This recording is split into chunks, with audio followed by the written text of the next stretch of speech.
Happy Sabbath. I'm really glad to be with you here. I want to thank you so much, the parents, for bringing the kids, and the kids also for doing this wonderful job. And for the church that invited us. And Sophia, thank you so much. It's a pleasure to be with you here. This is very important for me because it has to do with my ministry, with my life, and the reason I do my work. And it always started when I was 2 months old. My mom had a mental problem. She had to go to the hospital, and she stayed there until I was 5 years old. So I didn't know my mother. And my father, he had a problem how he would take care of me. He had to work. So he asked his nephew, which was his best friend, asked him to stay with me and to his wife. So his name was Stucci and his wife Jandira. And my friends, it was really good.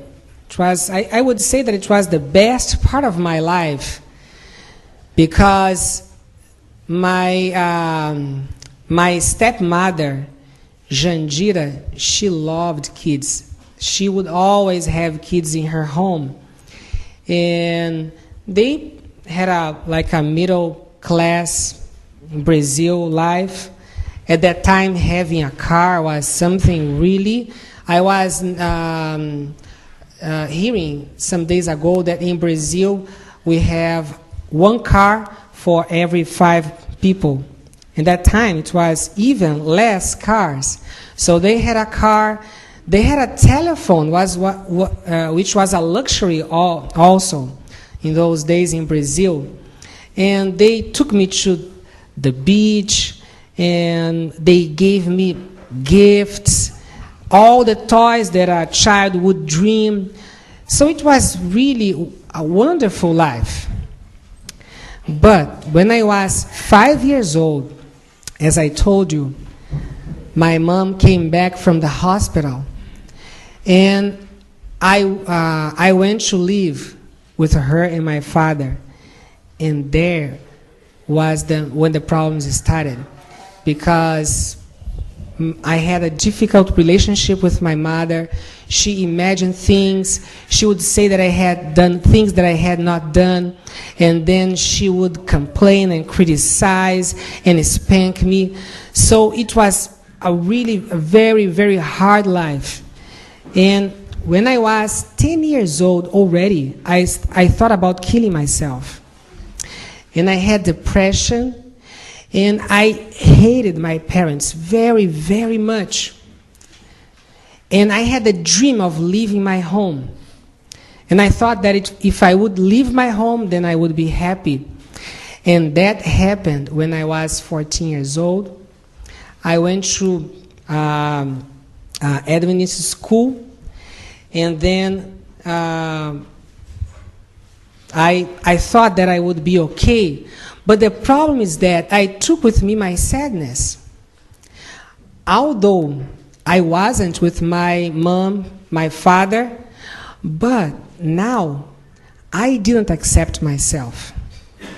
I didn't love myself the way I was. So I had depression very young. I couldn't sleep well. And all I wanted was people to love me, people to show me how important I was. And the psychologists say that we have a love tank. All of us have a love tank. And this love tank might be almost full. I don't know if anyone would have his love tank completely full, because we live in this world of sin, right? So I think that none of us really love ourselves completely. And other people might have their love tank very low. And I was one of them. And maybe it was totally empty because I really didn't accept myself the way I was. So I was looking for love outside of me. So when I was with someone, talking to someone, I tried to conquer this person.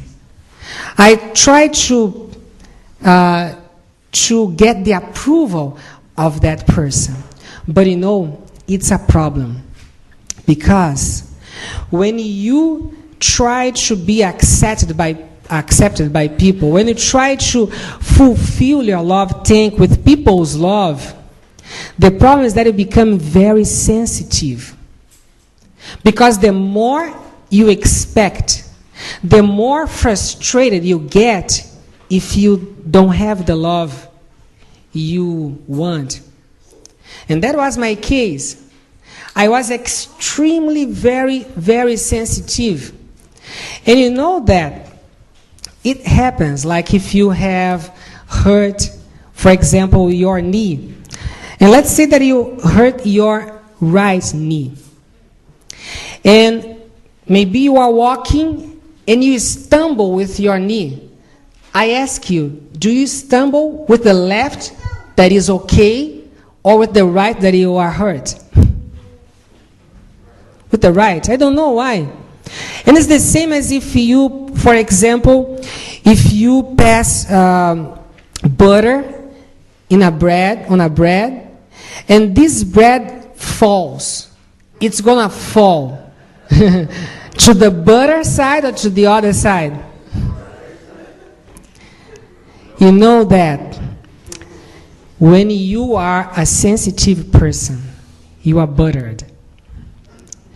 It's as if you had maybe a piece of paper in your back saying, hit me.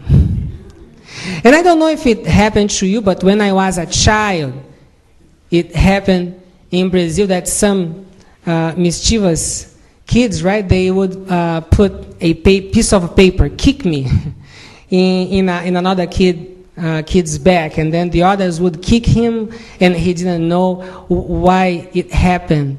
So I was that way. I was like a magnet that would attract people to hurt me. So if someone was hurt, I was the first on the line. And it happened to you. If you are a sensitive person, if you are needy of love, if you don't love yourself, and you are trying to conquer people's appreciation, people's acceptance, people's approval, you are like a magnet. And if someone is going to be hurt, you are right the first one on the line. And it happened with me back when I was a kid, when I became an adult as well. Sometimes the kids played with me. They took me and they would throw me right on the garbage can. And it happened exactly to me. So if I would come, for example, to this church, I was trying to see if people would treat me well. If they would greet me, if they would smile to me, if they would talk to me. And I lived this way, trying to get people's love, until something wonderful happened to me. It was a discovery that took a long time, but it was really the biggest, the greatest, the most important discovery of my life, is that I am not happy because you love me. I am happy because I love you. Happiness doesn't come from people, from being loved by people. We are happy when we focus in other people, when we focus on giving. If you are all the time worried how people treat you, if people are nice to you, if they talk to you, if they smile to you, if they understand you, you are going to be very unhappy.